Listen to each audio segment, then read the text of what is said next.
Okay. So welcome to this academic year 4th session of the North Atlantic Noncommutative Geometry Seminar, and which is not in the usual location, which is IMPAN in Warsaw, but for the 4th time this month from CISA, Trieste, Italy. And I have been asked, I'm Ludwig, I have been asked by the chief organizer to chair today's session, and for a reason. The reason is that Piotr of HAJAC is actually our speaker today, and he will count for us paths in directed graphs. So stage is yours, please. Thank you very much, Ludwig. I'm a speaker for a change, not a chairperson. And I would like to begin with a minor disclaimer. Notably, my talk is not in noncommutative geometry. My talk is in pure combinatorics. And its only connection with noncommutative geometry is through graph system algebras. I'll be talking about directed graphs. And as everybody knows, whenever you have a directed graph, you can construct its Levitt path algebra and then its graph system algebra. But there will be no algebras in my talk. It's really pure combinatorics. We'll be doing what is called a enumeration theory in graphs, okay? And let me share with you a minor hack which I use in order to submit our paper in the combinatorics archive, because it's not as easy as you might think. So in order to submit your paper in some new area of mathematics you never submitted to before, you need somebody somehow to recommend you. And this is a very, troublesome, awkward process, because I would need to find a guy in combinatorics who would write an email to recommend me so that I could submit my paper to combinatorics. I mean, this is a completely insane procedure, and it stopped me for a week. But then I decided, okay, I'm not going to go with this nonsense. I'll just put my paper in algebraic topology. Who cares, But then I put correct mathematical reviews codes, okay? And I encoded my paper as a paper in enumerative graph theory. And then before I clicked on submit, everything was ready to submit. The computer asked me, are you sure you want to submit to algebraic topology? Maybe you'd like to submit to combinatorics archive instead. And I clicked yes. And my paper's in combinatorics, not in algebraic topology. So, but if you try to choose archive from the scratch to say combinatorics, you have no permission to submit to this part of the archive. So anyway, this is a minor hack of how to submit to any area of mathematics you want. As I'm very happy it worked.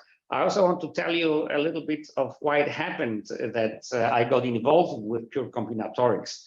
I was Ulam visiting professor in Boulder, Colorado, and I was teaching graph algebras. And at a certain moment, I just was proving a very simple thing that if you have a finite directed graph, then the space of all finite paths in a finite directed graph is finite if and only if the graph is acyclic.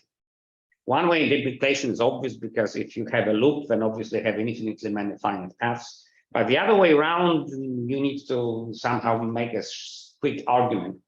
And when you make this quick argument, you make a certain estimate. And when making this estimate to prove that it's finite number of paths, we realize that this estimate is very suboptimal. I mean, it's really far from being optimal. And it was at the time when Alexandru Chivasitu was visiting me in Boulder, Colorado, from New York, Buffalo, New York. And he got very excited about, what is really the minimum bound to estimate the number of paths of a given length in your graph. And this is what we started working on, and we solved it, and this is how the story begins. But let me do it step by step. So first, let me do the basic definition. I'm going to tell you what labeled graphs are. Okay, so I choose a commutative semiring. I need to be able to add. I have an abelian group with, denoted by plus, but I also need to be able to multiply, and this multiplication is commutative. So I have a commutative semiring, so like natural number. This is my model. In fact, if you take R as is written below, if you take R to be natural numbers as your semi-ring, then you recover the usual directed graphs, okay? But so what is a directed graph when you have this commutative semi-ring? Well, now instead of being a quadruple as usual, it is a quintuple. So in addition to the set of vertices E0 and the set of edges E1, and in addition to the solving the target maps, assigning to each edge its source and target vertex respectively, you also have a label map. And the label map assigns to each edge sort of its weight, if you want, okay? And this must be a non-zero weight, because somehow the idea is that the zero weight means that there's no edge at all, okay? So it can be any element in this same ring, but it must be a non-zero element. And now, in order not to get confused, we demand from our graph that it satisfies the following uniqueness conditions, basically that you have no repeating edges. So if you have an edge E and an edge F that have the same beginning and the same end, then this is one and the same edge. So we do not allow to have multiple edges between the same two vertices, okay? The reason is very simple, is because when you want to recover the usual directed graph where repeated edges are allowed, what we simply say, aha, if I have label 5 next to an edge, it means that I actually have 5 repeated edges, okay? In order not to get confused, when we define a labeled graph, we say that there are no repeated edges allowed, okay? And as I said, if you want to recover repeated edges, then we go to a semi-ring of natural numbers, and then this natural number, which is a label, tells you how many edges you have between these two vertices. All right. So this is a very easy modification. But where is this L telling the last formula? I don't see L, I see S. L goes from U1 to R less 0, right here. Satisfying the uniqueness condition. Yeah, but L doesn't appear in the last formula. Yeah, I say that the quintuple satisfies the uniqueness condition. Okay. Yeah. Including L. Yeah. So if L also has the same value near that. There's nothing, doesn't mean anything. I mean, it's just source and target. Okay, so now we do paths in a labeled graph exactly the same way we do them in a regular graph.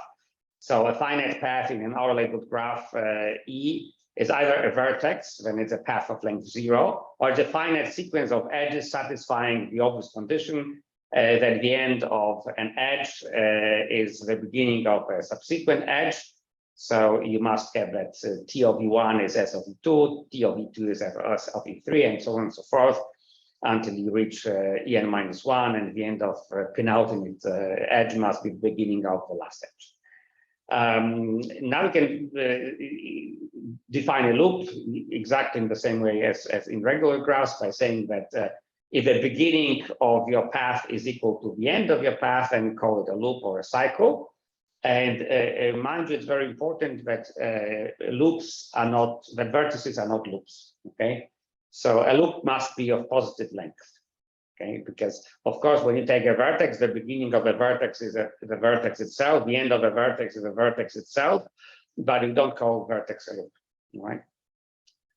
Okay, now we have this very important concept when your life is much easier, when you have no loops. And we call this graph acyclic. And then we have a completely different combinatorics. And then basically we're talking about some kind of trees, all right? And it's, of course, the length of the path is just the length of the sequence, the size of the tuple, if you will. And we denote the set of all paths of length k by fpk of E, and the set of all finite paths in E by fpe. And, well, you can also talk about infinite paths. And they can be infinite in one direction or in two directions. And then you simply talk about a sequence labeled by natural numbers or by integers. And the only condition is that the end of an edge must be equal to the beginning of a subsequent edge. That's it. Then you have a path, so you can escape to both plus and minus infinity if you wish. And the only reason why I bring up this definition over here is because I will state one technical theorem, which is actually valid for paths going to infinity in one direction. Okay. All right. So let me now tell you about this historical theorem that we proved with Alex in Boulder, Colorado. Actually, it was mostly Alex who proved it. This proof mostly belongs to him, but we're working together. So let me claim it together with him. And this is done in the special case when we have the usual directed graph. So if you want, is an n-labeled directed graph, or n is a semi-ring of natural numbers. But we assume acyclicity. So this makes the combinatorics of the graph much, much easier to handle. So I assume that the graph is acyclic, and I assume that I have n edges, where n is at least 2. And now I have to somehow see what is the rest out of dividing n by k. So k is the length of my paths I want to count. And of course, k must be less or equal than n. We cannot have a path which is longer than we have the amount of all possible edges. All right, that's obvious. And we are not counting vertices. So just say that k is at least 1. All right.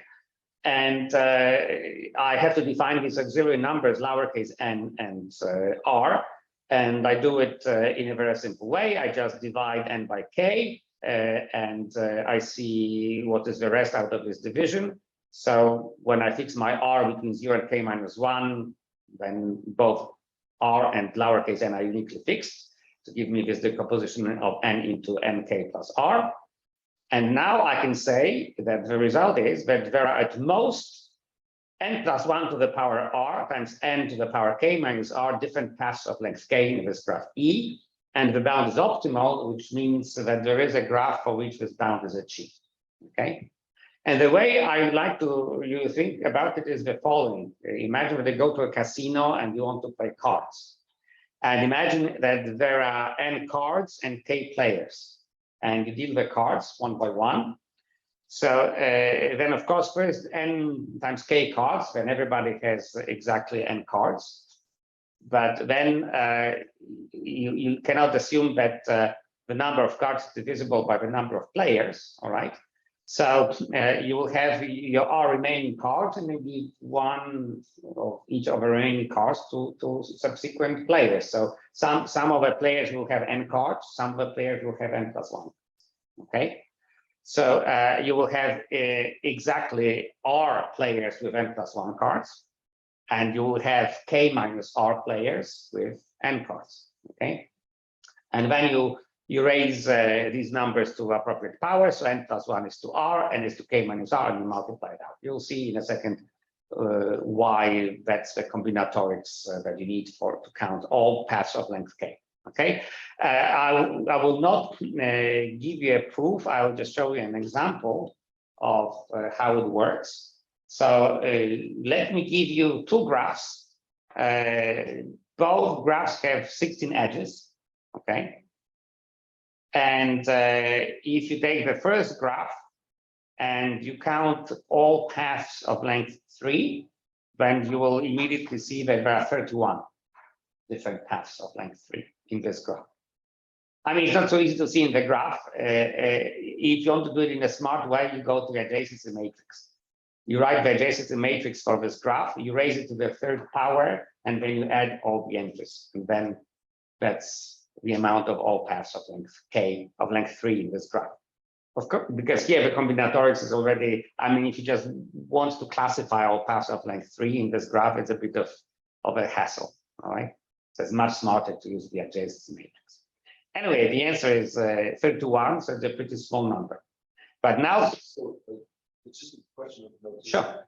So for the first graph, so we have like multiple edges on the symmetry points. So it means the label too, right? Yeah. Okay. Yeah, as I said, I mean, here the first graph is just done in the usual way. I put no labels, I just draw edges, okay? But already for the second graph, it's kind of awkward to write 6 edges between 2 vertices, okay? I mean, the picture would be kind of hazy. So we only put a label, yeah? And you see that this graph G, so I can say that this is my graph F. And this is my graph G. Okay. And of course, by these numbers, I mean that there are 5 edges from V1 to V2. There are 5 edges from V2 to V3, and there are 6 edges from V3 to V4. Okay. And now you can see why this bound is optimal. I mean, okay, why this bound is achieved. Because whenever I have n edges and I want to count paths of length k, I can just take one path of length k and then deal the cards. Okay, deal the rest of the edges. And when I do that, I will have exactly this decomposition. I will, if you want, have r edges with n+1 label, and I'll have k minus r edges with n label.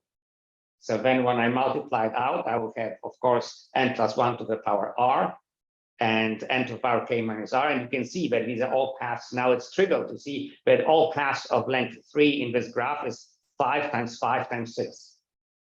Okay, so which is actually 5 squared plus 6 to the power 1. Yeah, because when you make this decomposition over here, right, it's 16 and you divide it by 3. Okay, so you write 16. I divided so my n will be 2. No, sorry. If I divide 16 by 3, my n will be 3, right?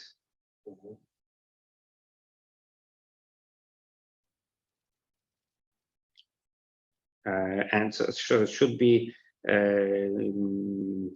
times 3 plus 1. Yes. Right.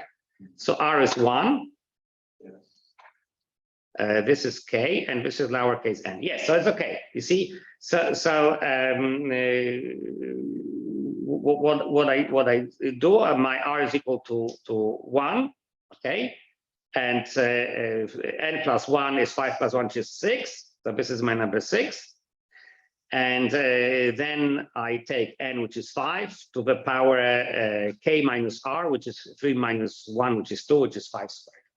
Okay, so this is according to the formula 5 squared times 6. Okay, yeah, and you see that you can always implement it because you can always draw such a graph, right?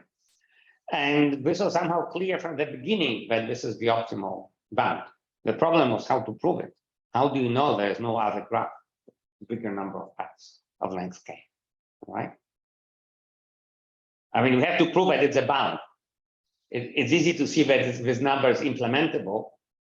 For any n and any k, I can draw you this graph and tell you, look, it has exactly p and k paths of length k. But how do you know that there are no other graphs with a bigger number of paths of length k? All right. And the way you do it is the following. So the original way, which is, as I said, mostly due to Alexandru, was very ingenious. Basically, what one does is to design 2 Turing machines. And by Turing machine, I mean a finite terminating algorithm. All right. So I have 2 alternating algorithms. I take my graph, which is kind of suboptimal, like this graph F. I apply the Turing machine, but at a certain moment, before I reach my goal, the graph terminates. You can no longer apply this algorithm because with after a certain iteration, the assumptions for iterations are no longer valid. So the Turing machine stops, terminates. But then the other Turing machine has its assumption satisfied and it can turn it on. So you apply the second Turing machine, it works. When it terminates, it cannot go any further because then its assumption no longer satisfied. But what you check that these 2 Turing machines are complementary. When the other Turing machine terminates, then the first Turing machine it can start again. So they work independently. When Turing machine number 1 works, it works to a certain degree, it stops. And then when it stops, the other Turing machine can work, and it works until it stops. But when it stops, then the first one can come back again. And then you can see that at the end of the day, because your graph is finite, you actually arrive at this optimal place over here. Okay. I mean, you actually arrive at the place where you have a labeled, unlabeled graph, which is just a path of length k, but these numbers are not distributed equally. But then this is really a trivial exercise to prove that if you have a graph of this form, except that these numbers here are not optimal yet, then you can very quickly write a proof that they must be distributed as evenly, as fairly, as justly as possible, so to maximize their multiplication. Okay, so that's easy. The difficult part is to show that you arrive at a labeled graph, which is just a path of length k, and then the question is how to optimally choose the labels, which is easy. All right. So this was a complicated proof, and oops, what happened? But you are here on Zoom still on your screen. Paul started. Someone started sharing the screen. Yes, Paul, you shouldn't share your screen. Your screen sharing interrupted my screen sharing. And you are muted as well. Okay. Okay.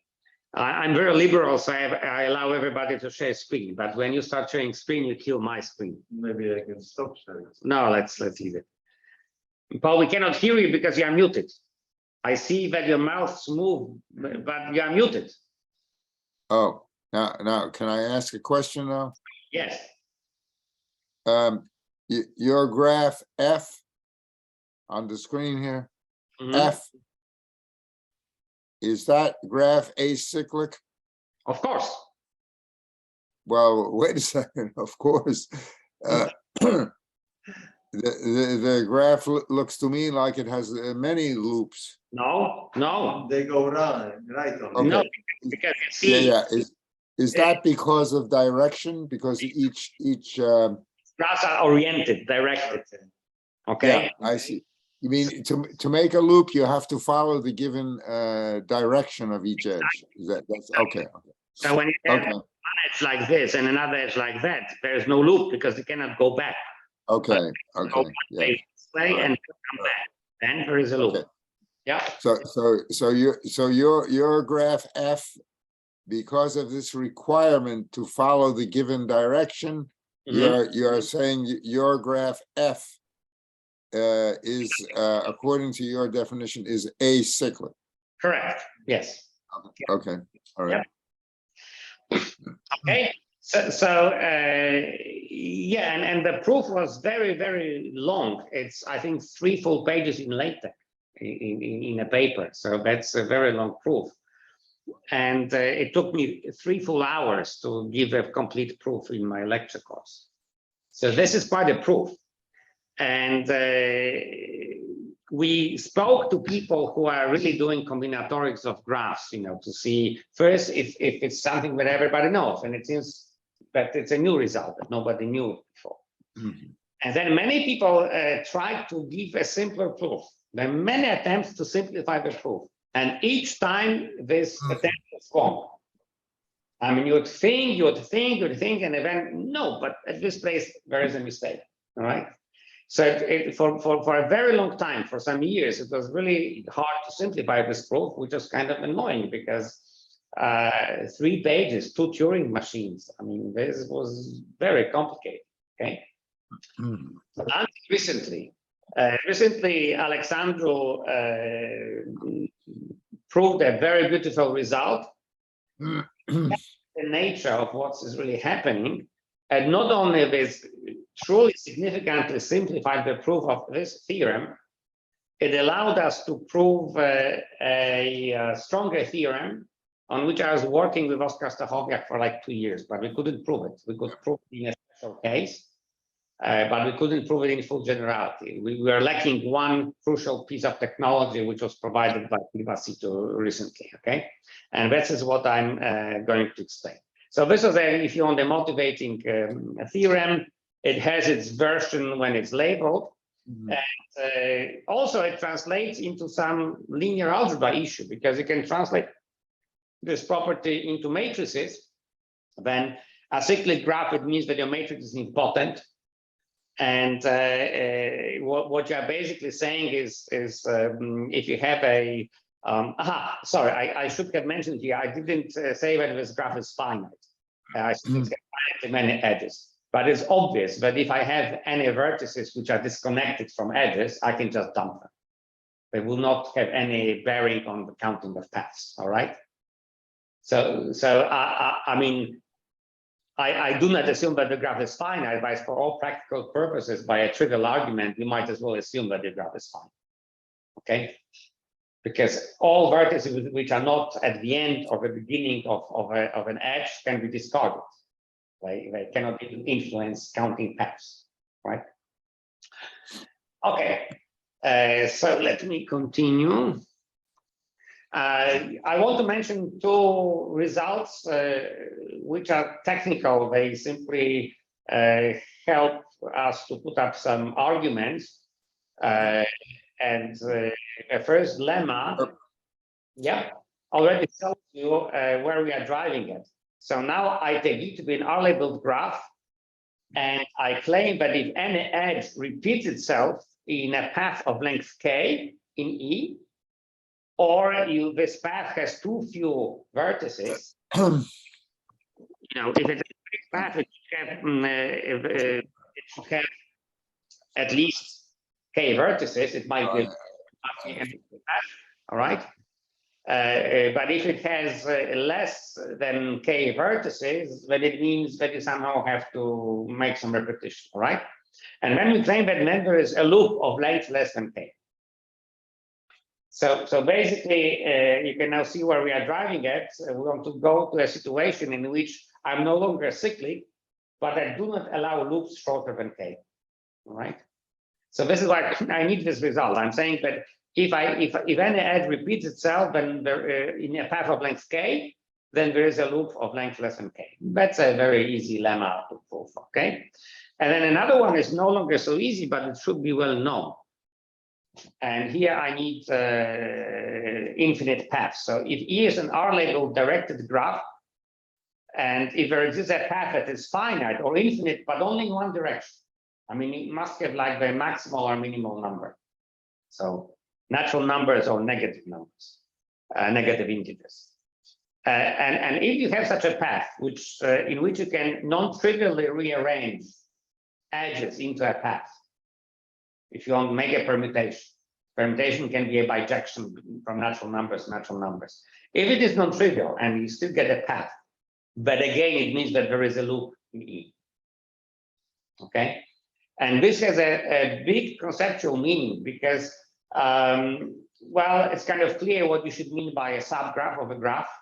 Okay, we just have subsets, and then you must have that your source and target maps restrict accordingly to your subsets. All right, but this is without any order. Right, when I'm talking about the path, it is important in which order I take my edges. It's not the set of edges, it's a sequence of edges. Order matters. In particular, I can repeat one and the same edge over and over again, all right? So there is an order in the definition of a path, which is, of course, lacking in a definition of a subgraph. So if you want to make sure that you can think about the path as a subgraph, then you must make sure that the order is uniquely fixed, okay? And this happens when your graph is acyclic. So when your graph is acyclic, you can think about the path as a subgraph. Otherwise, you cannot, all right? So there's a certain technical distinction because Kirvasitu in his paper, he was actually, oops, 23. He was actually talking about subgraphs, and we are talking about paths. So of course we ask ourselves the question: is some part of what we are saying a special case of Kirvasitu? And the answer is no, because we are not acyclic. We allow loops, and when you allow loops, a path is no longer sub. So for instance, I will prove a lemma for you, which is verbatim argument of Kirvasitu, but I have to do it anew because I cannot claim it's a special case, all right? Okay, now let's go further. There are these two basic definitions introduced by Kirvasitu, namely the content and the weight in an R-labeled graph. So I have a finite R-labeled directed graph, and I take all edges in my graph, and I multiply their labels, all right? Then I get an element in my commutative semi-ring R, and I call this element the content of E, all right? And similarly, but now with addition, adding all labels is the weight of E. So a graph, an R-labeled graph has its weight and its content. Content is the product of all labels, and the weight is the sum of all labels. Now, because I might have some nilpotents or zero divisors in my ring, commutative ring, it's okay, content can be zero for a non-trivial graph, but it cannot be zero for weight cannot be zero, right? Because addition makes R into an abelian group. And if I add non-zero, when I add, oh yeah, sorry, I went ahead of myself. It's only later on when we are inside non-negative real numbers I can say it. Of course, you can have negative and positive elements here. So that's, sorry, I take it back. At this moment, that's very abstract, all right? It's also very important that you have so-called S-exclusive content. So I'm simply excluding some edges from the set of all edges, and I'll only multiply these labels that are assigned to edges not belonging to a certain set. It will be important in the proof. Okay. And now we tuned this for the case of paths. All right. So now we take paths of positive length. All right. And I define so-called K content of a graph as follows. I take all paths of length K, all right? And of course, when my graph is finite, I have finitely many paths of length K. And I take the content of a path. And of course, the content of the path is just multiplication of all labels of all edges in the path, all right? Okay. And I also have this exclusive content. It will be important for me every now and then to multiply all labels of all edges in the path, but with the exception of one edge. Okay, so if I cross out J, then it means that I multiply all labels LEI, but I must not be J. So these are basic definitions. Yeah, I know this talk is very non-abstract. It's comprehensible for anybody in high school. I mean, that's I bet my daughter would easily understand this talk. So that's the advantage of doing combinatorics. I mean, the difficult part is in reasoning, not in abstraction. And now this, what Alexandru discovered is so beautiful that we decided to baptize it with his name. So we call it Kirvasitu property. And this is a bit dangerous because this guy lives in New York, so he can come with a gun and say, "Get off my property." I mean, that's his property now. Anyway, silly jokes aside, the property is the following. He defined it for subgraphs. We define it for paths of length K. So let it be an R-labeled graph. We say that it satisfies Kirvasitu property for paths of length K whenever every two edges of E belong to one and the same path of length K, which precisely means the following. Whenever I have two edges in E, then there exists a path P of length K such that both edges belong to this path P, okay? And by belonging means they're elements of a sequence, right? And this is absolutely amazing. You know, I guess it's common in combinatorics from a hindsight, almost everything I'm going to say looks trivial. But really, it took like 2 years to come up with this property, to find the right invariance to avoid two Turing machines, okay?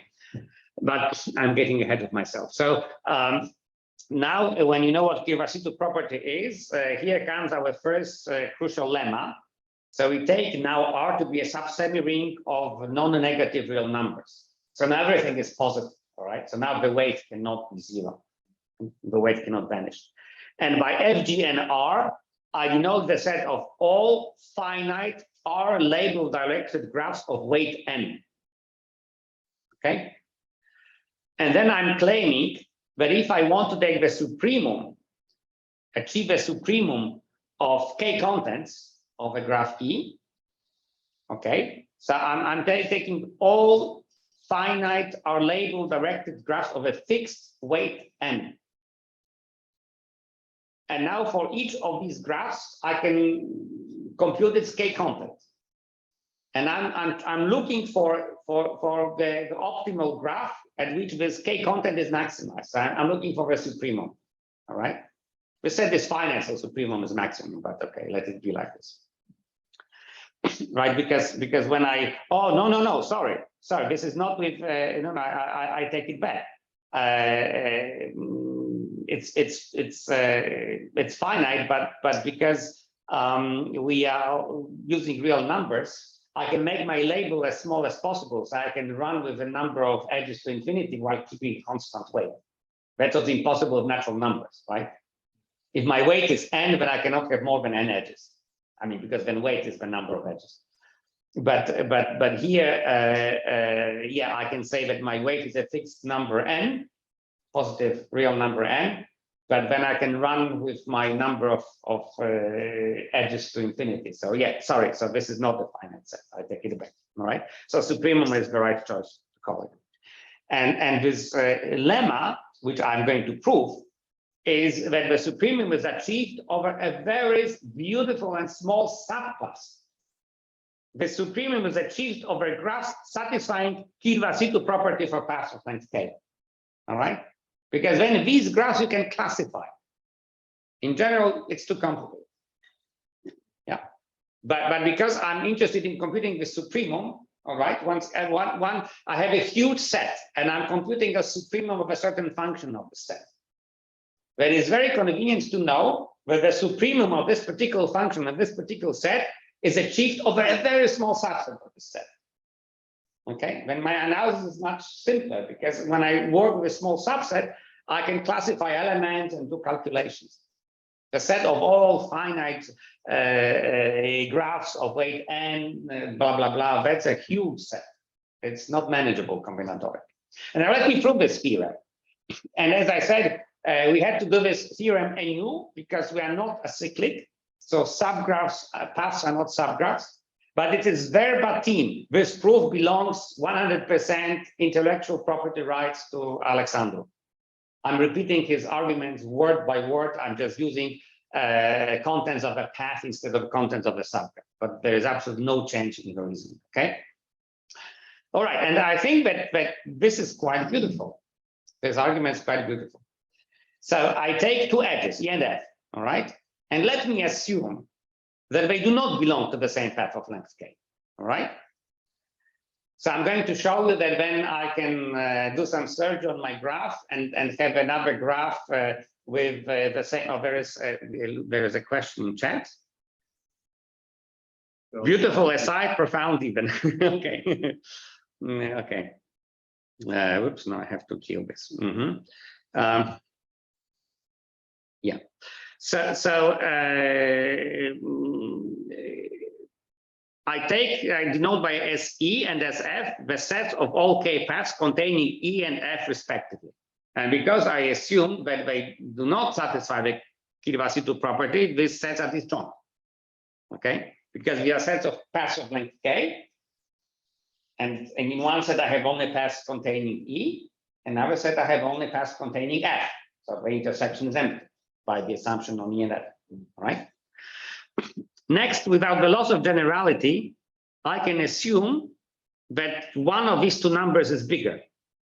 Either this E exclusive content of SE is bigger, or the F excluded content of F is bigger. Greater or equal to. Greater or equal to. They can be equal. Yeah. But I have just two real numbers. And without loss of generality, because the situation is completely symmetric, E and F are interchangeable, one of these two numbers is bigger.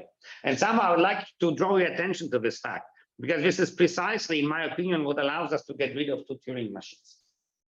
because well, you want to make a certain move. You go left or you go right. But a priori, you don't know which way you have to go, because you cannot determine which side will be bigger, left or right. You have more apples on the left or more apples on the right. You don't know this. That's why before we needed 2 Turing machines. But right now it's somehow implicitly built in, because the algorithm is designed in such a way that I don't care. I know that I can always go wherever it's steeper. I can follow the gradient, so to speak. Okay. So now I have just one procedure, which is infinitely simpler. Now this simplifies the proof from 3 pages to half a page, maybe 1 page, but it's like at least 3 times shorter, and most importantly, it's much simpler. Okay, so now let's compute the k content of E. Of course, I have some tail. I have some paths that contain neither E nor F. This can be an empty set, but it can be non-empty. Remember that we have the convention that summing over the empty set is equal to 0. So if this set happens to be empty, there is no gamma beyond SE and SF. Well, but it's just 0. All right.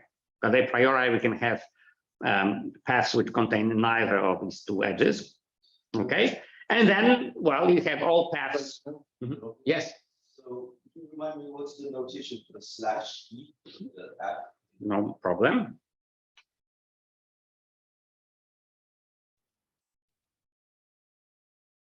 Here it is, at the bottom. Oh, just remove the single. Yeah, Okay, yeah. okay. You just remove this label. You just remove this label.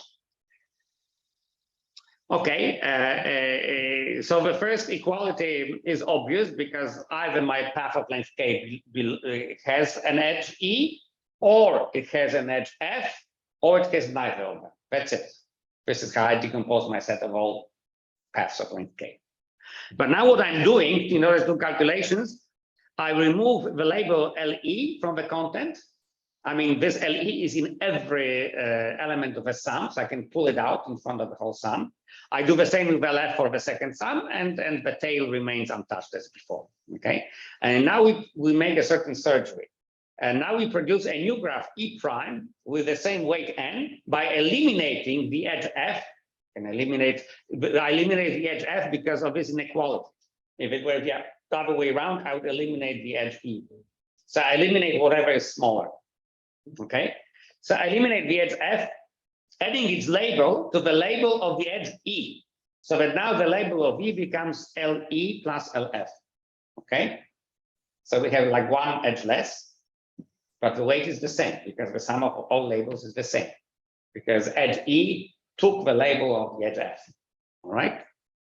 And now I have to tell you what is the content, k content of the new graph E prime. And here it is. Well, of course, you still have the tail, because this procedure did not affect whatsoever the paths which contain neither of these 2 edges. All right.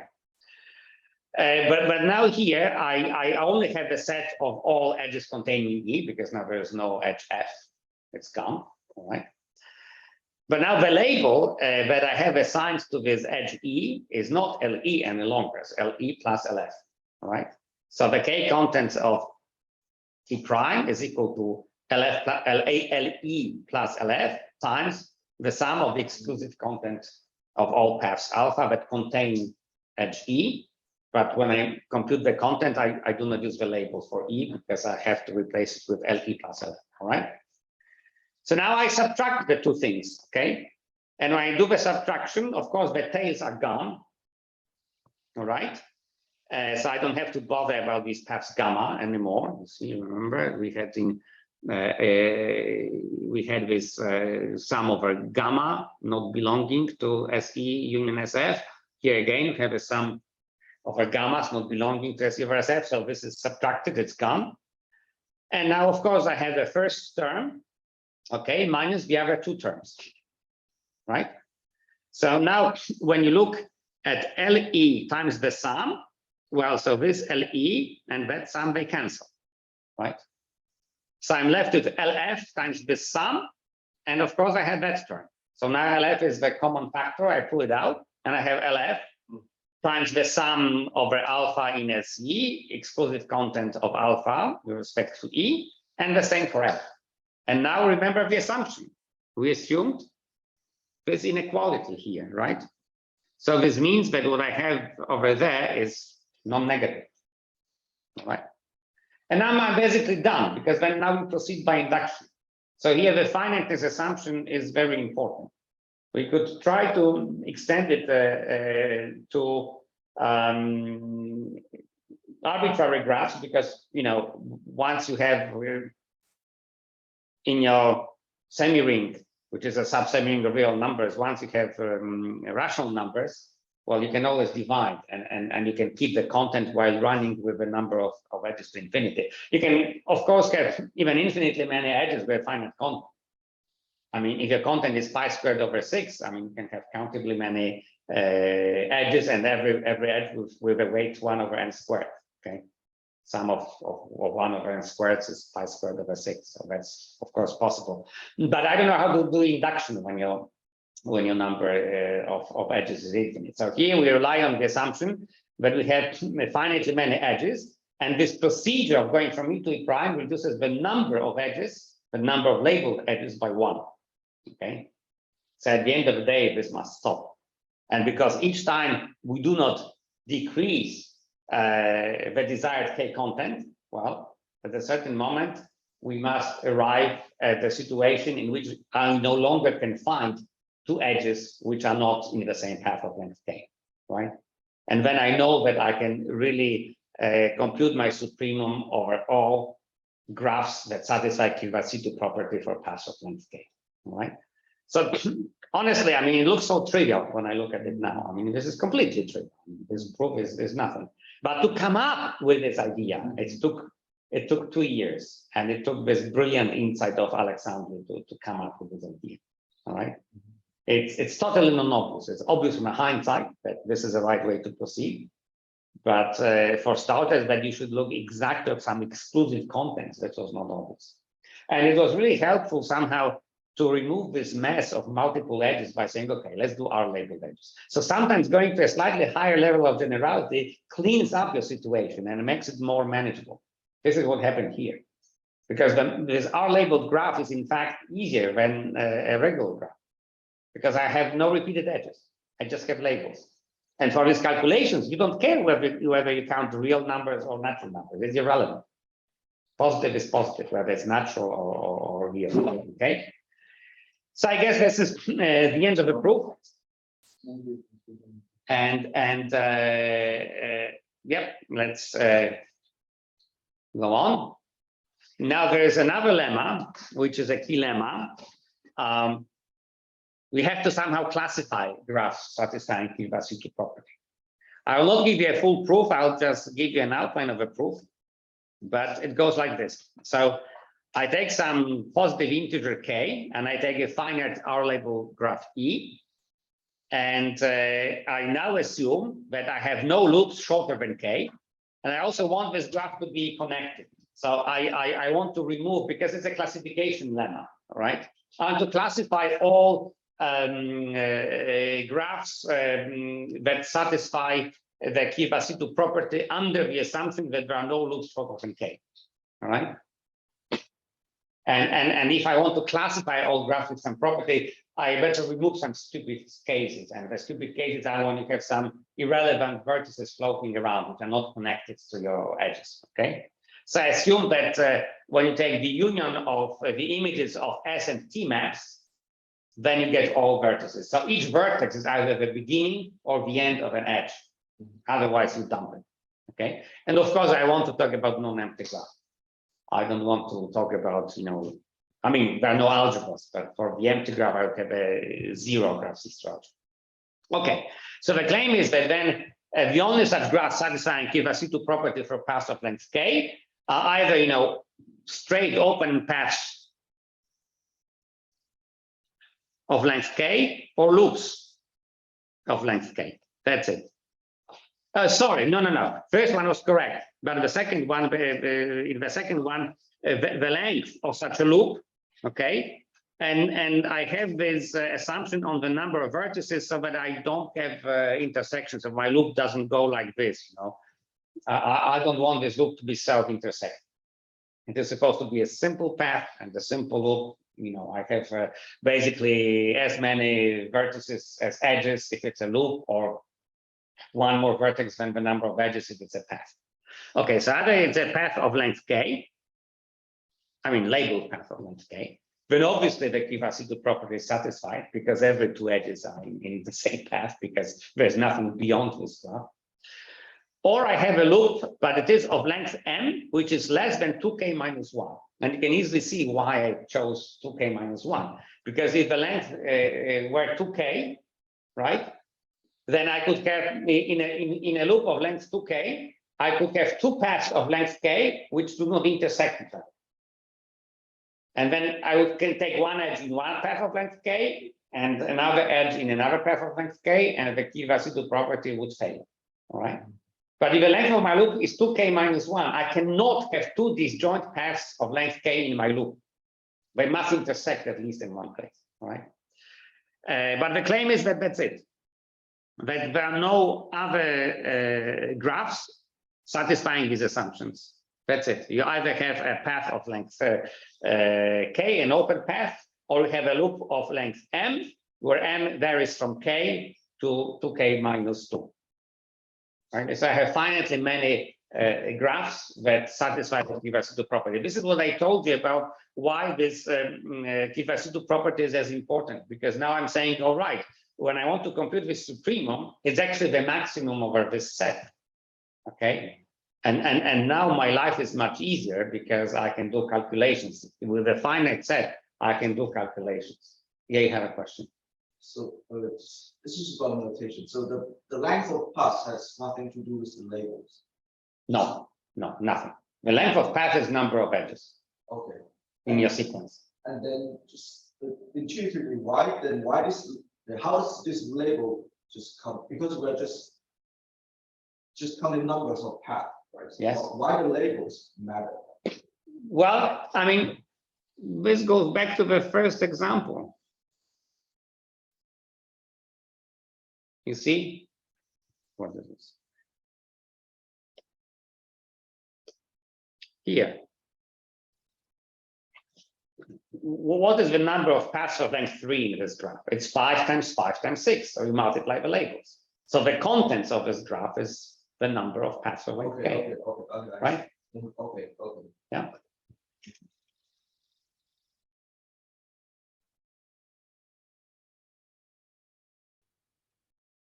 So now, if your label is just in the abstract ring, so it's never in an abstract ring. I mean, it's in a sub-semi ring of non-negative real numbers. Okay. So the ring R is off. I want to make sense out of supremum. Okay. Okay. All right. So that's not a complete proof, but this is the interesting part. The rest is just tedious argument, you know. So suppose that E contains one of the following subgraphs: the lambda subgraph or the V subgraph. Okay. Imagine that you have such a situation. Well, then you can easily convince yourself that if E and F are to be in the same path of length k, well, I have a path containing E, and I go out, and then I have to include my edge F. So I have to come from behind to F. All right.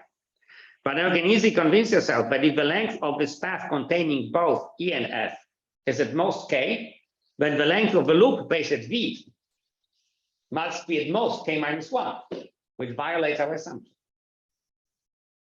Okay. So this is why our assumption that we must not have loops shorter than k eliminates lambda and V subgraphs. And once you establish that, the rest is relatively trivial. Okay. So this is a key argument for a key lemma. The first key lemma was actually Kivasitu theorem, but done for paths. And that's the second lemma which we use. So we classify graphs with Kivasitu property under our assumption of not having loops shorter than k. And this lemma is false without this assumption. Okay. All right. So we are now at the main result. You see, In the middle of my talk, I have a main result, but I'm going to prove it, and the proof is quite long.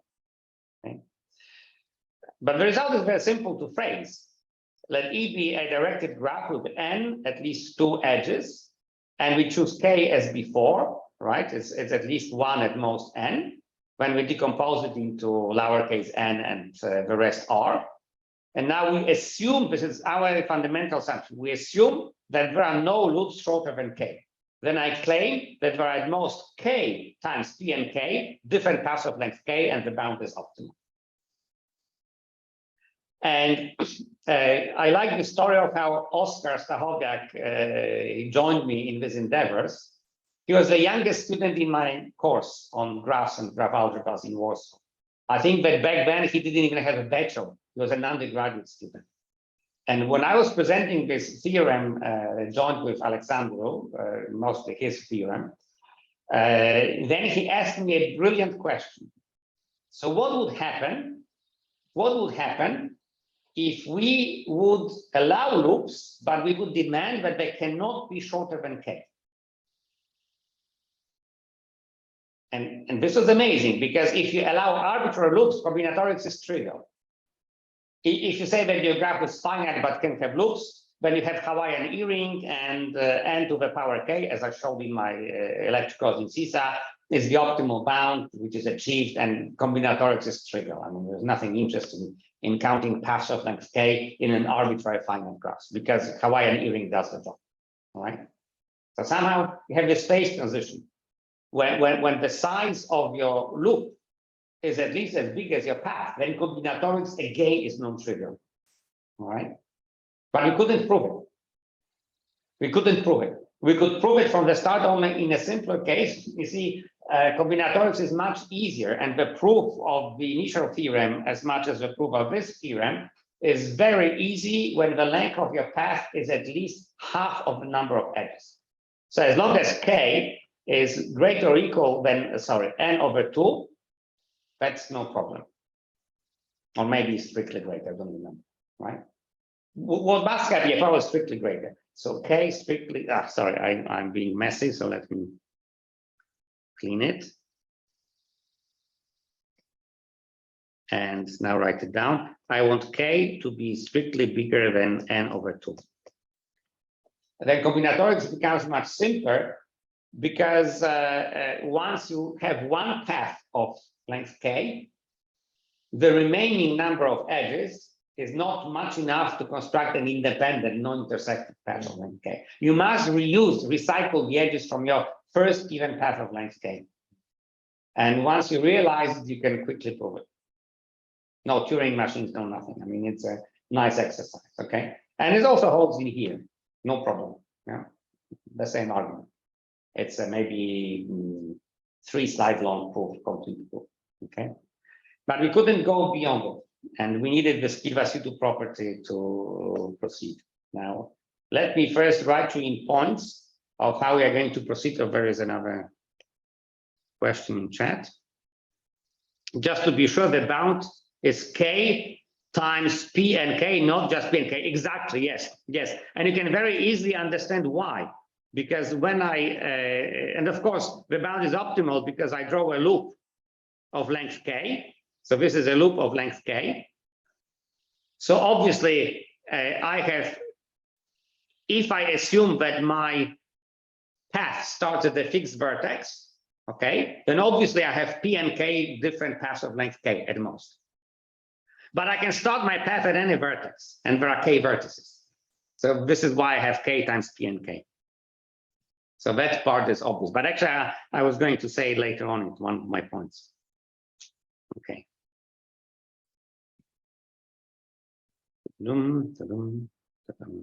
Okay, so first we discard disconnected vertices and verify trivial special cases like n equal 1 or k equal 1. There's nothing to do. I mean, these calculations are trivial and you get the correct formulas for these trivial cases. I mean, counting paths of length k is counting basically edges. And when you have only one edge, your combinatorics is relatively uncomplicated, okay? And if you have disconnected vertices, they do not contribute to your combinatorics. So just to be to focus attention and to have right assumption for calculations, we discard the trivial cases. All right, so this is the first. Well, the second step, as you can imagine, we put R equal to natural numbers. So now our semi-ring, which is a sub-semi-ring on non-negative real numbers, is the semi-ring of natural numbers. And then we realize that the two previous lemmas apply. Okay, the assumptions of the previous lemmas are satisfied. You see, the assumption of this lemma is satisfied because we have a R labeled directed graph without loops shorter than K, and we are connected. Okay, so the assumptions are satisfied. And when you look into this lemma, which is the Kivasitu theorem for paths, again, well, natural numbers form a sub-semi-ring of R. And when we want to look at what the supremum is, I mean, we have to look at what is the K content, but K content is exactly the number of paths of length K, which was your question earlier, right? Mm-hmm. What does it have to do, right? If I have an n-labeled graph with repeated edges, okay, then I have to multiply the labels in a path of length K to get all possible paths of length K, right? So that's why this K content in an n-labeled graph is exactly counting the paths of length K. So that's the second step, that we apply the two lemmas. The third step is that we use the motivating, so this is what I already told you. We use the motivating theorem to conclude that in an n-labeled loop of length K, the maximal and achievable number of all paths of length K is K times P and K. This is what I just explained, okay, to answer the question on chat. And now comes the fun part. So now it suffices to show that shrinking n-labeled loops of length M, where M is bigger than K and less than 2K, increases, not just that it does not decrease, it actually increases the number of K paths when K is at least 2. Okay, so that's the heart of the theorem. This is what I'm going to show. When I show it, I'm done. Because I have this classification lemma, which tells me that the only possible, so first I have Kivasitu property. I know that I can get my supremum of the graphs with Kivasitu property. When I say that all graphs with Kivasitu property under my assumption of not having loops shorter than K, means that I have loops of length at most M, where M is at most 2K minus 1, or an open path of length K, and loop is of length at least K, all right? So I'm trying to convince you that when I shrink my loop from size M to size K, I actually necessarily increase the number of K paths, all right? And this is several slides to prove it. Okay, so let F1 to Fn be an n-labeled loop. And of course, without the loss of generality, it's just a question of labeling, I can assume that L of F1 is the lowest label. So it's the minimum of all these labels. Okay, it's just a question of numbering. And now the point is that we want to shrink our directed graph E by eliminating edge F1 with the smallest label and adding its label to the label of the edge F2. I'm recycling this label to keep the content, okay? Thus, we obtain a directed graph E prime, so it has one edge less, and the label, instead of being LF1, is now LF1 plus LF2, okay? So this is still without loops shorter than K. It has the same weight as graph E, which is the number of edges simply. And it just remains to prove that the number of elements, the number of paths of length K in E prime is bigger than the number of paths of length K in E, all right? And this is what I'm going to prove. And this is actually very nice combinatorics, and I have this empty slide to explain to you the basic idea. Okay, so let me draw a picture. I have my key edges, F1 and F2, right? And then I have a loop. This is a loop of length M, right? Where M is strictly bigger than K and strictly less than 2K minus 1, all right? I assume M is bigger than K because in order to have an inductive step, I mean, M has to be at least K plus 1. Otherwise, when I'm all at K, I don't shrink. I'm done. Okay.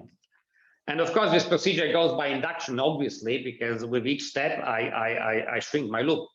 And because I can shrink up to k plus 1, well, the final step will land me at the loop of length k, where I know the combinatorics. Okay, and then this ends the proof of the theorem. So now when I look of paths k, I have the following three situations.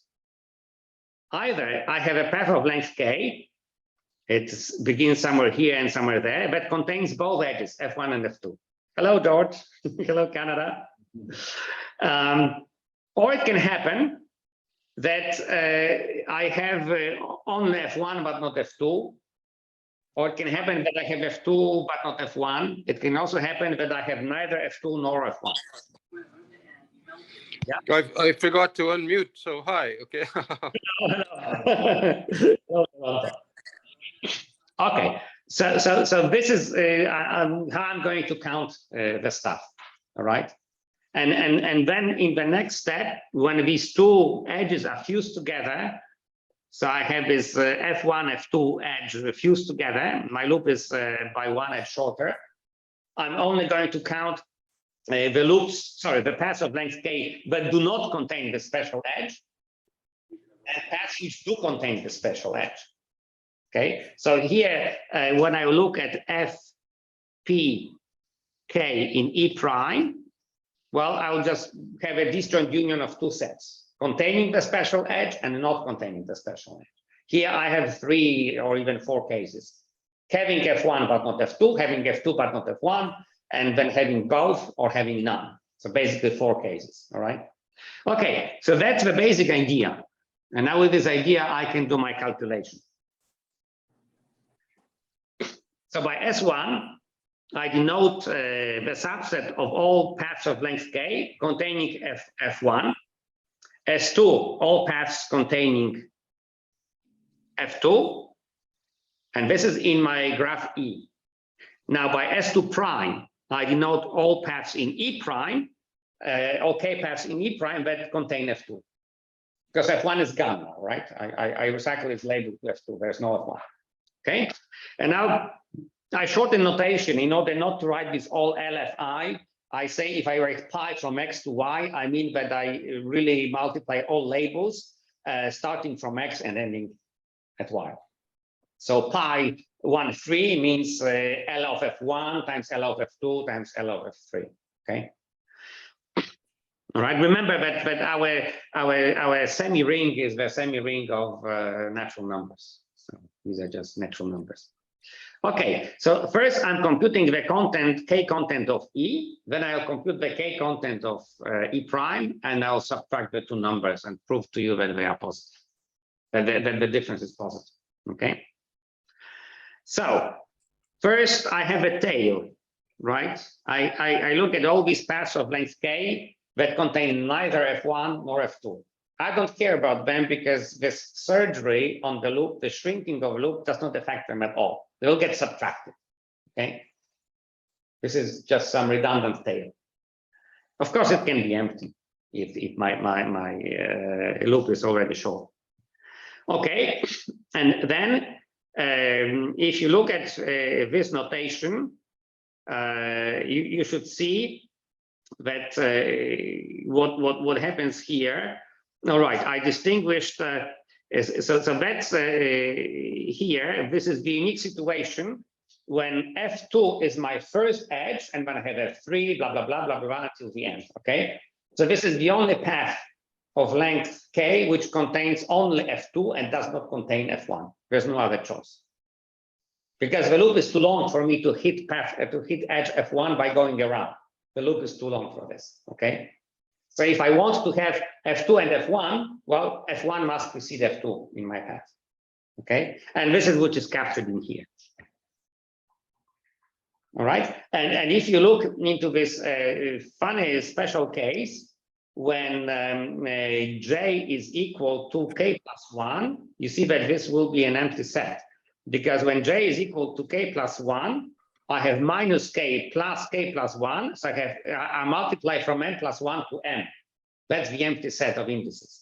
So by convention, multiplication is 1, okay? And it simply means that I contain, that's the other extreme. It means that I contain the edge F1, but not F2.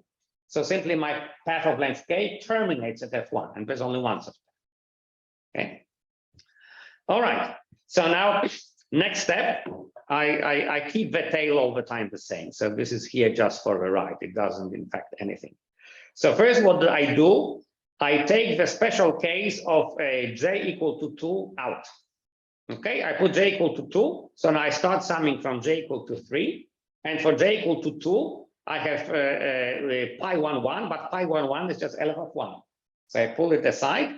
And the remaining product is the product from m minus k plus 2, because j is equal to 2 to m. All right. So this is just j equals 2 taken away from the sum.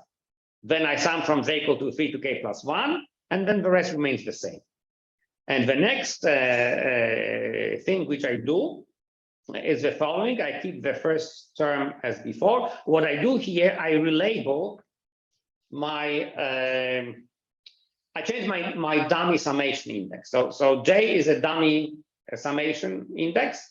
It ranges from 3 to k plus 1. So now I say no. Instead of summing of a j, I sum of a j minus 1.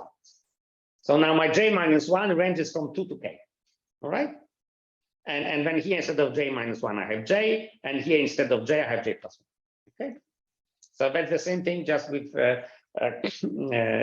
different summation boundaries. But these guys are actually equal. So that's all I have done. And now I'm ready to compute the k content of E prime. All right. So I told you that now we have these two disjoint sets. Either I have a special edge inside my path, or I don't. If I don't, I have the same tail. That's actually the same number as before. Nothing changes, because the surgery happens, the shrinking happens between edges F1 and F2. If your path does not contain any of them, then that's it. These paths are unchanged. So all these numbers unchanged. Okay. And now what I have, well, the other set is the set which contains this special edge, which now has the label LF1 plus LF2 by construction, right? So here, when I do this multiplication, I have to make sure, you see, so here, this is why my pi starts from 3. I cannot include 2. And I also have to make sure that 1 is not included here, right? So this label is already taken away, okay?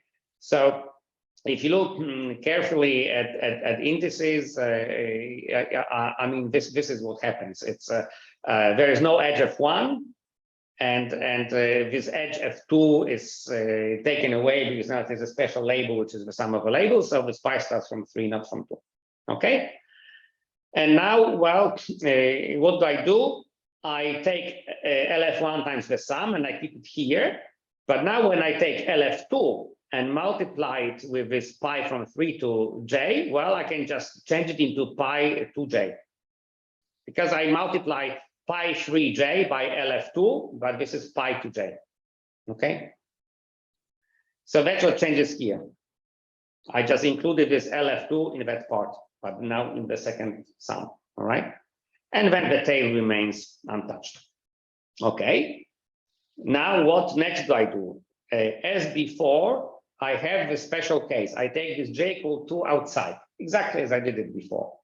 So now my summation is from j equals 3 to k plus 1. And what do I do here? And here I take j equal to k plus 1 as a special case. All right. So mind you, when j is equal to k plus 1 as before, this is just 1 because you multiply over the empty set, the product over the empty set. Well, but j is k plus 2, this is a legit number which you have here. Okay. So the sum has now 5 terms because I have my stupid tail hanging around. And now these two sums split into 4 terms. I have 2 special cases, one for j equal 2 in the first sum, and another for j equal to k plus 1 in the second sum, and I write them apart. And now I subtract. Okay. So look here. Here I have 1, 2, 3. I have 4 terms, and from 4 terms I subtract 2 terms. So you should observe, and maybe I should use my eraser to mark it anew. So now you should observe that the terms which are the same in both sums, the first term is the same, the last term is the same, and in fact, let me double check, I don't remember. Let me also clean it here.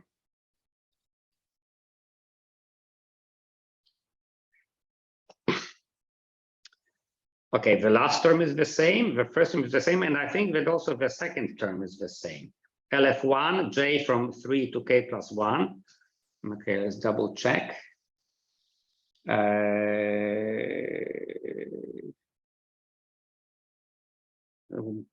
No, I think this pi to k plus 1. Sorry, I think this is pi to k plus 1. Yes, yes. So this term is repeated, and this term is repeated. So the last two terms and the first term are the same as here. The last two terms and the first term. So these three cancel. They're identical. So I have one. Well, I'm subtracting ck e prime. I'm subtracting the k content of e from the k content of e prime. So this goes with a minus. Yeah. So the only term which doesn't cancel is this one. And in this bigger sum, I have two terms that do not cancel. So at the end of the day, when I subtract the two contents, and you see here, I forgot to remove this n. I have a typo. Sorry. Two negative, two minus. No, I have one negative and two positive. Yeah. You subtract two, so it means two negative. From this sum of 5 elements, From this. yes, I subtract the sum of 4 elements, but 3 repeat themselves. So I have 2 minus 1. So from these two terms, I subtract one term. Okay, so here I am. All right, and now how do I proceed? Here it's something funny. I mean, it's something. This step I really like. It's one of the nicest steps in here. Because at the beginning you say, how on earth do I subtract it? But you observe the following, that if in here you take as a special case, the case of m minus k plus j, all right? So I just write this one as L of f m minus k plus j times pi, but now starting from one index up, okay? This number times this number is this number. And likewise, when I look at the second sum, what I do, I take outside LF1, right? Because obviously LF1 times pi j2 is pi j1, okay? But now when I do this move, the first move in my second sum and the second move in my third sum, you realize that I'm sandwiched between the same two numbers. One of them is this one and the other one is that one. So the sum differs, but it differs in the middle. That's why it's not so obvious to observe. It differs by LFM minus k plus j and LF1, okay? But now I use the minimality of LF1. Remember, I assume that this is the minimal label. So this is definitely non-negative, okay? But now because my k is at least 2, which means that I sum at least up to 3, the sum is non-empty. And all guys here, because remember, labels are non-zero, and I am inside non-negative real numbers. So any non-negative real number which is non-zero is actually strictly positive. So this guy is actually strictly positive. So the whole thing is strictly positive. And this ends the proof. Okay. So the last step follows from the minimality and the fact that here the sum is non-empty. So this ends the proof of this theorem. And but you see that we wouldn't be able to get it without the Kivasitu property. Okay. I still have 11 minutes, so I'm going to give you a bonus theorem. So I'm talking much faster, but that's because there is no abstraction. I mean, this is a high school talk. All right. We can ask ourselves a question as to what happens if we want to do R labeled graphs, and R is not natural numbers. So first, let me go back to the motivating theorem. No, sorry, I think it's worse. Yeah, here it is. Okay. go back to the motivating theorem. Of course, you can rewrite it as a theorem for an n-labeled graph, but indeed, as long as you take your semi-ring to be contained in the semi-ring of non-negative real numbers, and you assume that it contains non-negative rational numbers, so that you can divide as much as you please, all right? Okay.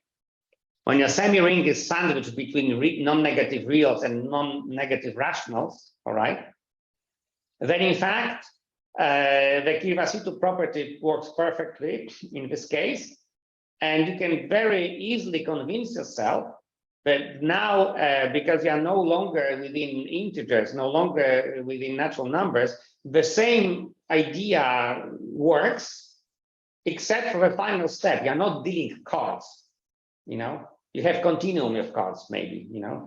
The thing is that now you can really divide equally your weight between all the players, because when you have rational numbers, n over k exists always in your semi-ring, okay?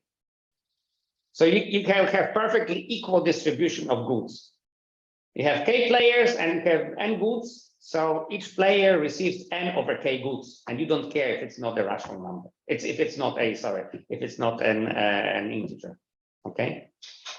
So now this is this distribution, and of course we can it's a nice exercise, I don't know, in analysis to prove that if you have say n variables from x1 to xn to xk, and the sum of all values is some fixed real number, all right, and then you want to maximize the multiplication of all these variables, so x1 times x2 plus times xk, but the maximal value will be achieved when you distribute this weight equally among all variables, so each of them is equal to n over k, and then you take n over k to the kth power.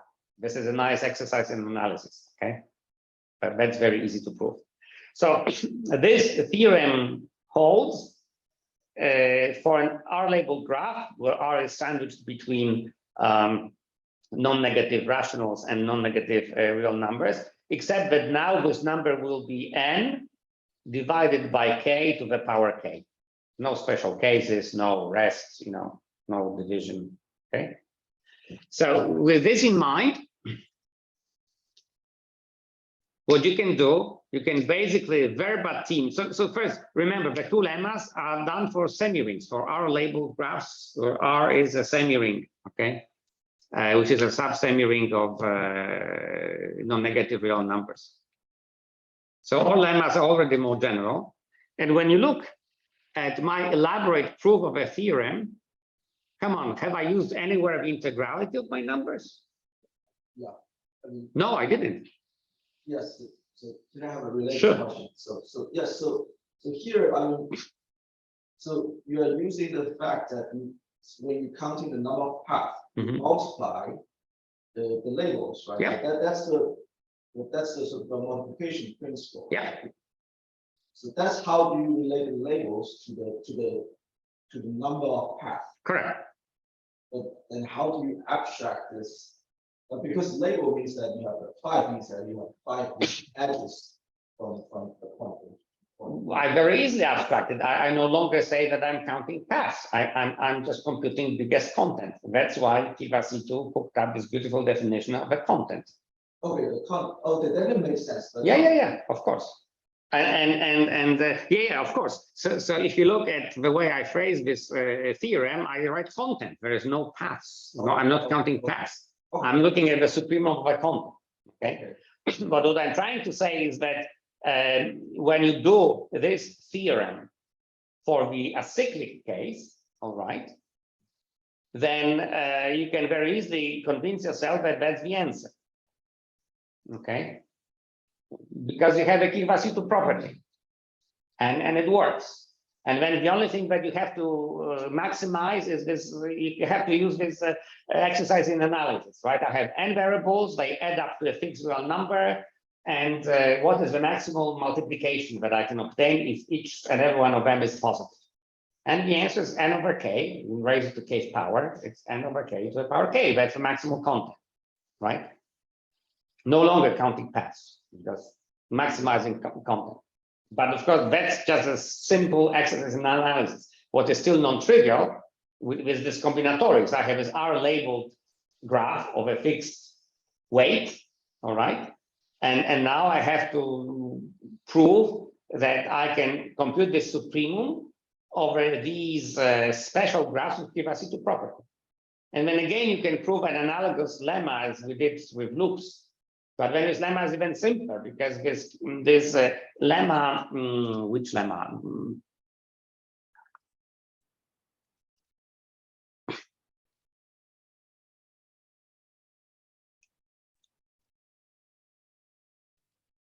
This classifying lemma. You see, this lemma, when you are cyclic, is even simpler. It's basically the same proof with lambda and B shapes excluded, okay? That's even simpler when the only answer is, okay, I can only have path of length k, that's it. The only R-labeled graph satisfying the Kawasaki property for path of length k is a graph which is an open path of length k, that's it. When you are cyclic, this classification immediately gives you just this path. And then you do the exercise and you are done, okay? And then this theorem holds for cyclic graphs in exactly this form, without this k, right? Okay, and that's actually in the paper of Kawasaki. And one of the reasons why you immediately are led into it is because you can rephrase the whole problem using these, what are they called? Incidence matrices? I forgot the name. A finite graph can be easily encoded in a matrix.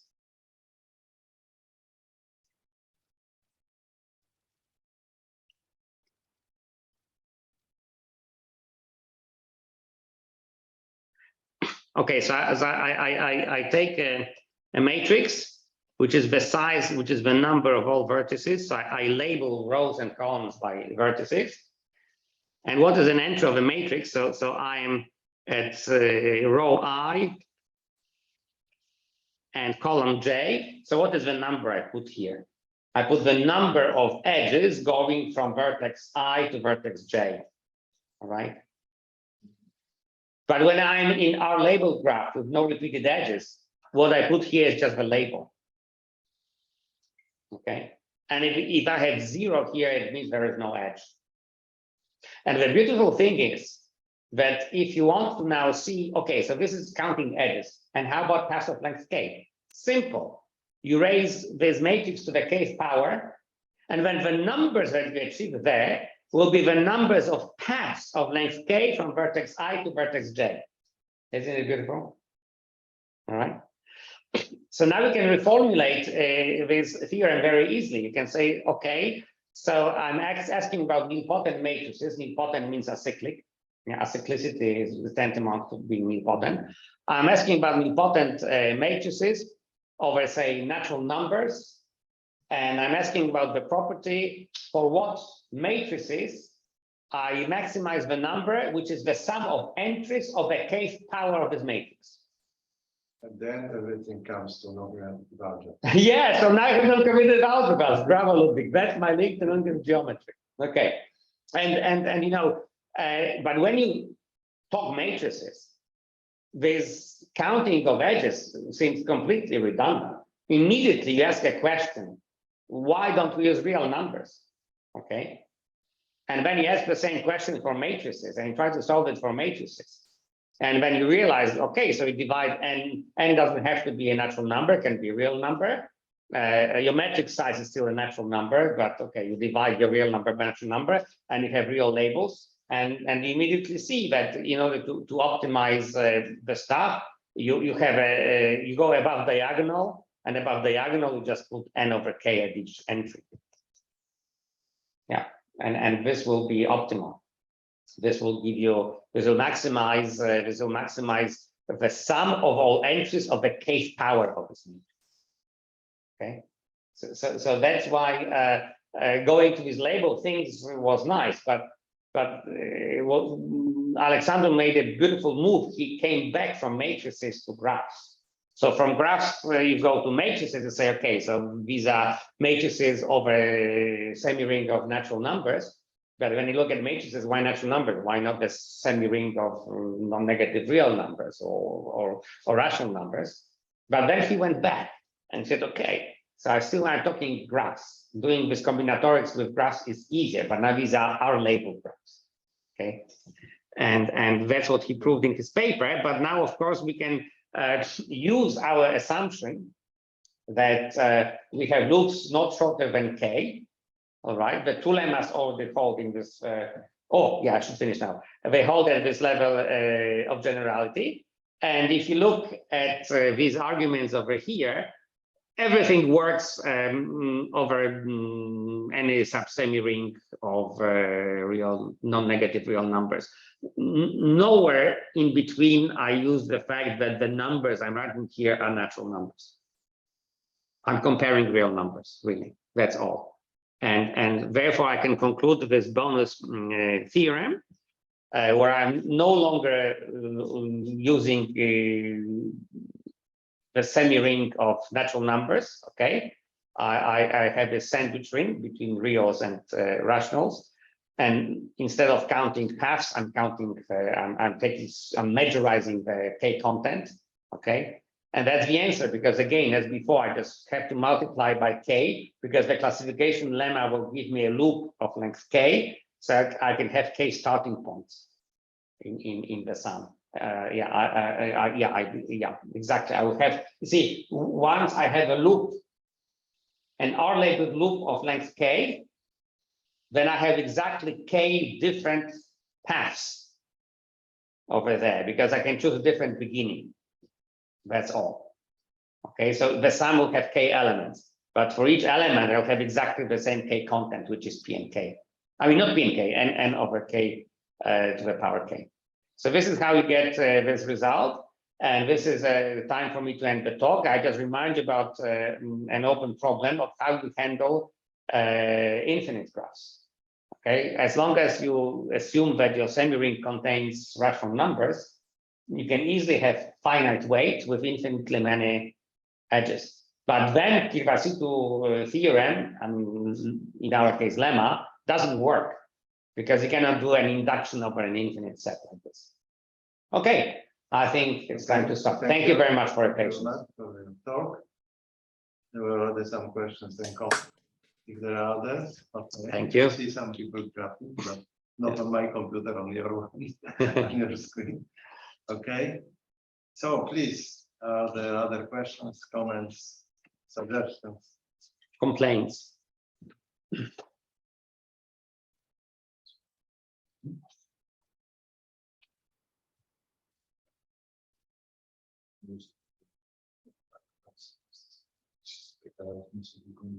Okay, so George? Now he's muted. Okay. So if no other combinatorics questions, I have something which is... I have a question. George, Go ahead. It seems to me that counting paths is something I've seen in statistical mechanics and other branches of physics. Well, is this mathematical physics? No, I mean, it's really pure combinatorics, and I have no idea where it can be applied. I mean, we had absolutely no motivation for doing this except for having fun. I mean, this was really one of a case of pure fun. No other reason for us to get such a theorem. Well, okay, but saying it's combinatorics is not an excuse. Almost anything is combinatorics. Yeah. Yes. I have no idea. I would love to see some applications. yeah, but there are some self-avoiding paths and things like that, very popular subject. But you know, George, there is the whole code in MathSciNet, enumeration theory in graphs. So there is a subdiscipline of mathematics which is about counting things in graphs. So there is the whole part of mathematics, but I have absolutely no idea what applications might be. I would hope that maybe for some engineers you want to optimize, I don't know, connections of some circuits and so on, and you have a limited length of your cable, and I don't know. I mean, I'm fantasizing right now. I have no bloody idea, but I spoke to people who do combinatorics, and they told me that this result was new.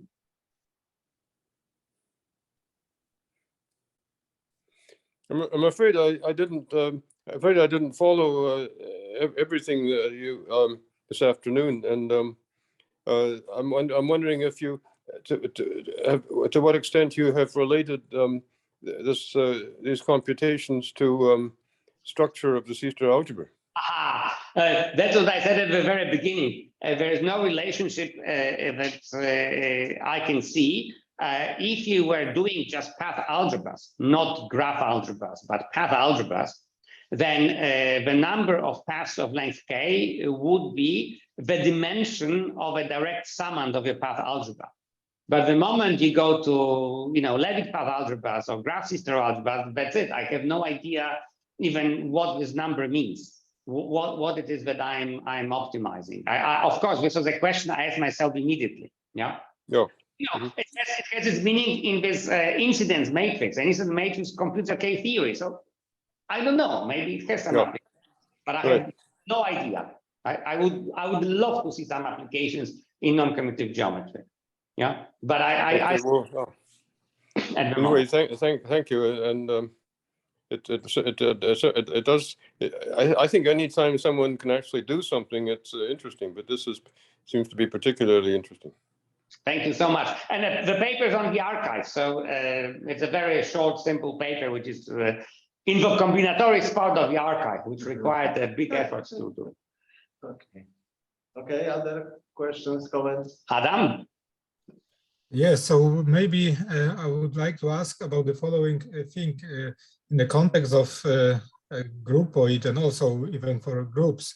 C-star algebra, there is this notion of the reduced one and also the universal one. And how about the graph C-star algebra? Since I think about graph like some kind of category, in fact. Yes, so small category. Yes, so this is somehow in the spirit. And is it true that we also have at least these two constructions in the context of C-star algebras? Yeah. There is a theorem that tells you, I don't remember the exact formulation, but for sure, at least under some mild assumptions, every graph C-star algebra is at least Morita equivalent to a groupoid C-star algebra. Oh. And this was very useful for us, for instance, when we were doing a K-theory of complex projective spaces. It was very useful for us to realize our C-star algebras as groupoid C-star algebras, because then we could do some K-theoretic magic and reproduce Atiyah-Todd identities that you would have for classical projective space. We could, without the ring structure in K0, we could relate generators in a beautiful way as they are related in the classical case in papers of Atiyah-Todd and others. And in order to achieve it, we used a groupoid presentation of our graph C-star algebra. And this was what Albert Schuh did in our team. Yeah. So, but it has nothing to do with my talk today. Yes, but this is very interesting. Thank you. Inspired. This question was inspired by this whole business. Okay.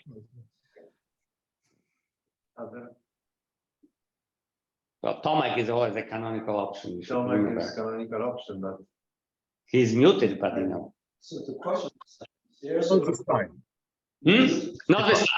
not this time. Pretty clear. Yeah. Yeah. So I think Adam's question was asked, like, was there a reduced version of this graph C-star algebra? Yeah, but what can I answer about? I think because of the reduced version, it's so the graph C-star algebra using the maximum mode. It's kind of the maximum C-star. Yeah, but here it's reduced or maximum the same, because I told you that it has a faithful representation and the norm is just coincide. Reduced okay. Yeah. I was thinking like if because of the reduced version, usually from GNS, you choose a state. Yeah, but in order to speak intelligently about reduced versus max, you have to be a sufficiently complicated situation. I mean, your discrete group must not be amenable. This is not amenable. Yeah, but I'm talking graphs, and when you are talking graphs, everything is sort of amenable. Okay. But I guess like this content or weight will be like will provide a state. Right? So it's a function on this graph. Maybe it's a. But so what? I mean, there's no distinction between reduced and max, so the question is vacuous. Okay. Okay. That's good to know. Okay. It's a minimum. So maybe just to no other questions, Tomek, not Adam. Maybe I just could say that it rings a bell for me, at least the theory of necklaces. Bell inequality. Which no inequality. And the theory of necklaces and division of necklaces, which I don't know nothing except for Coulomb theorem. Useful for this theory. So perhaps necklaces, if you look a little bit necklaces, this structure loops should be useful. I think so. But first, you can explain to me over here. okay. So thank you to the speaker, and we stop recording. We stop recording. Yes, next time is next week is another talk, which Piotr remembers. It's Soren Ehlers. It's again about graph system algebras. Okay. But now we stop recording.